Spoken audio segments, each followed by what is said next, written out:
Assalamualaikum warahmatullahi wabarakatuh. Selamat pagi adik-adikku dimanapun Anda berada. Semoga sehat selalu ya. Kali ini Bapak akan menerangkan kisi-kisi soal ujian nanti. Kebetulan kita sebentar lagi kan udah mau ujian nih, ujian akhir semester. Maka kali ini Bapak akan mengajarkan, menerangkan dan menjelaskan tentang paket C ekonomi manajemen kisi-kisi ujian. Lanjut ke soal nomor 1. Soal nomor 1 akan membahas tentang pendapatan nasional. Nah, ini adalah soal yang sering masuk ujian. Diketahui suatu negara mempunyai data dalam 1 tahun atau dalam bentuk miliar. Ekspor sebesar 210 miliar, ada impor, ada laba, ada sewa, pengeluaran, upah pegawai, bunga modal, investasi, dan konsumsi. Oke. Pertanyaannya, besar pendapatan nasional bila dihitung dengan metode pendapatan adalah dari A 700 miliar, B 710, ada C 790 miliar, ada D 800 miliar, atau E 810 miliar. Oke, maka rumusnya adalah dengan menggunakan metode pendapatan yaitu Y sama dengan R ditambah W ditambah I ditambah P. Di mana Y adalah pendapatan, R sama dengan sewa, W sama dengan upah, I sama dengan bunga, P sama dengan laba. Nah, maka kita akan jumlahkan. R-nya berapa? R-nya ada 50 miliar. R itu adalah apa tadi? R-nya? R-nya itu adalah sewa. Oke. R-nya 50, upahnya 60 miliar. Terus I-nya apa tadi? I-nya adalah bunganya. Bunganya adalah 200. Sementara P tadi apa?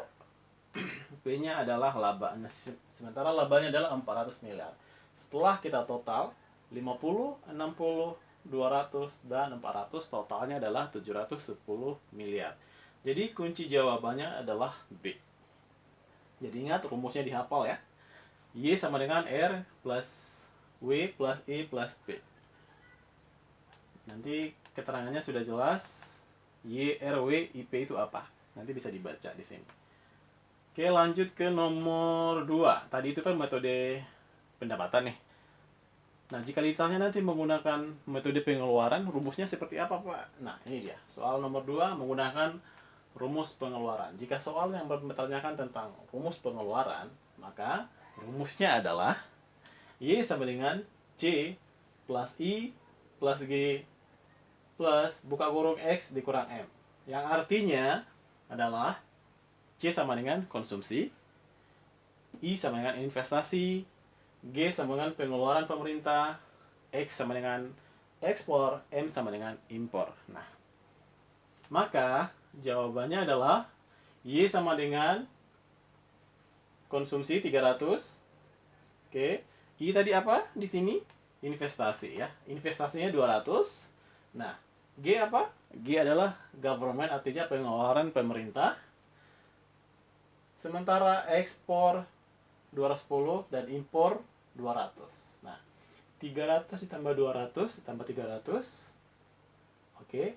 Kemudian 200 dikurang 10, 210 dikurang 200 sama dengan 10. Artinya 810 miliar totalnya. Jadi jika lo melihat soal, dia berada di, kalau ditanya pengeluaran berarti di jawabannya di 810. Dan jawabannya di E. Jika dia menggunakan rumus pengeluarannya. Lanjut ke soal nomor 3. Nah, ini sekarang kita ngebahas tentang indeks harga. Ini sering kali keluar nih soal ujian. Oke. Ini ada nih. Tahun pertama adalah 2014, kedua 2015, ketiga tahun akhir 2016. Nah, ini perlu dilihat. Ini dilihat total keseluruhannya, ini juga dilihat. Berarti 2014 totalnya sekian, 2015 totalnya sekian, dan 184. Nah, 2016 soalnya adalah totalnya 184. Nah, pertanyaannya, sekarang kita lihat pertanyaannya adalah membahas tentang jika tahun 2014 sebagai tahun dasar. Nah, Maka indeks harga tertimbang tahun 2016 adalah berarti yang dipertanyakan adalah ini dan ini. Nah, maka berapa persen di sini? Sekian persen. Oke, ada A, B, C, D, E. Nah, sebelumnya kita lanjut ke penyelesaian dulu. Rumusnya menggunakan indeks harga sama dengan total harga yang dihitung angka indeksnya per harga pada tahun dasar dikali 100. Oke. Jadi total, ini artinya total ya.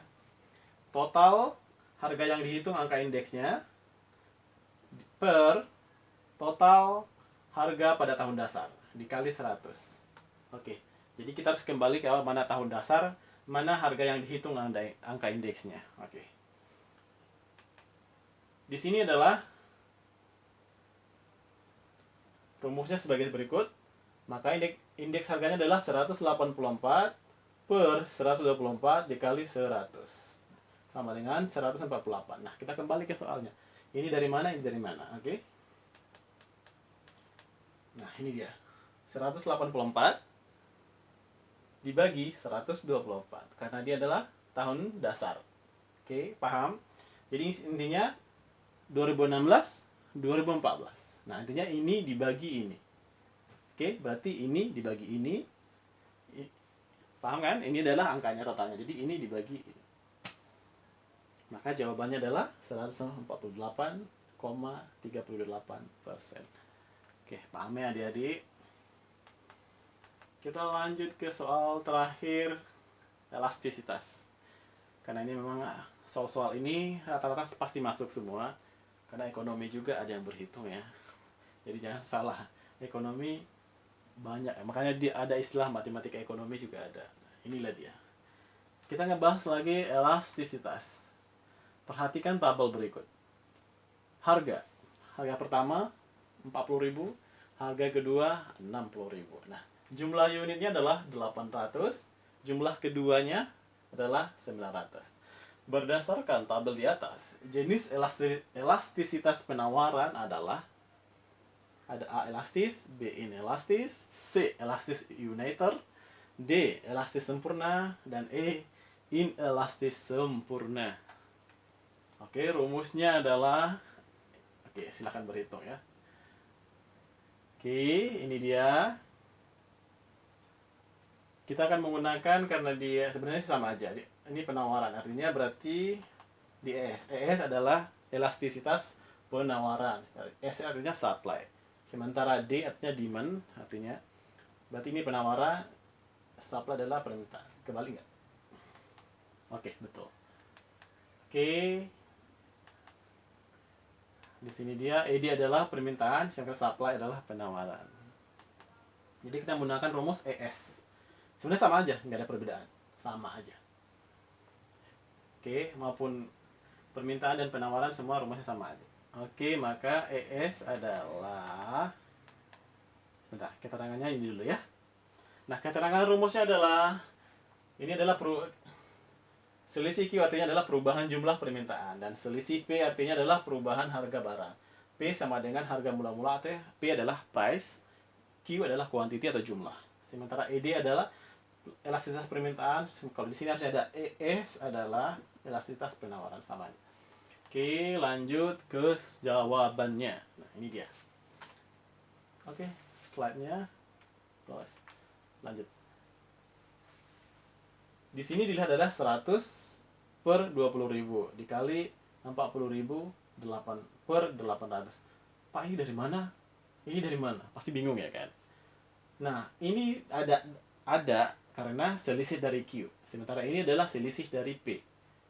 Oke, sementara ini adalah price pertama, dan ini adalah quantity pertama. Artinya harga pertama dan jumlah unit pertama.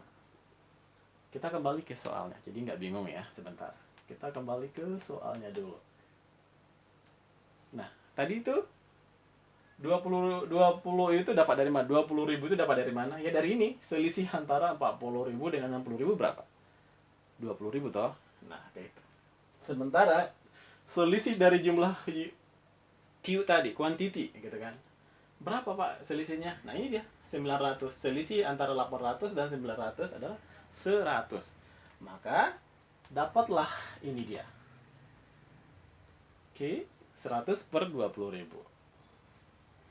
dikali 40.000 per 800. Ini kan berarti harga pertama dan kuantiti pertama. Ini dilihat dari mana? Lihat dari soal pertama tadi. Ini dia. Oke, kuantiti pertama adalah 800, harga pertama adalah 40.000. Maka 40.000 per 800. Nah, E sama dengan 4 juta per 16 juta. Jawabannya adalah 0,25. Artinya lebih kecil dari 1 disebut inelastis. Kenapa inelastis? Sementara yang lain gimana gitu kan? Elastis gimana? Inelastis sudah tahu kan lebih kecil dari 1. Nah, yang lain-lain ini elastis sempurna seperti apa? Inelastis sempurna seperti apa? Dan elastis seperti apa? Ini Bapak jelasin. Jenis-jenis elastisitas. Oke. 1. Elastis adalah lebih besar dari 1. Sementara inelastis adalah lebih kecil dari 1. Makanya tadi jawabannya adalah inelastis karena lebih dari 1. 0,25 tentunya lebih kecil dari angka 1. Nah, makanya jawabannya adalah inelastis. Sementara unite atau normal, dia ada di angka 1. Tidak lebih dari 1 atau tidak kurang dari 1. Tetap 1. Nah, sementara elastisitas sempurna artinya tak terhingga. Tidak ada angkanya. Tak terhitung. Banyak sekali. Dan inelastis sempurna artinya adalah 0. Dari total semua itu jadi 0. Hasilnya adalah 0. Makanya dibilang inelastis sempurna. Oke. Oke, begitu dulu adik-adik untuk paket C kisi-kisi ekonominya ya. Nanti akan Bapak kirim slide-nya ke Bu Ita dan dikirim ke adik-adik sekalian. Kita ada dua, dalam bentuk video ada, dalam bentuk materi PowerPoint juga ada. Jadi kalian bisa baca ulang kembali di rumah. Oke, terima kasih. Assalamualaikum warahmatullahi wabarakatuh. Terima kasih.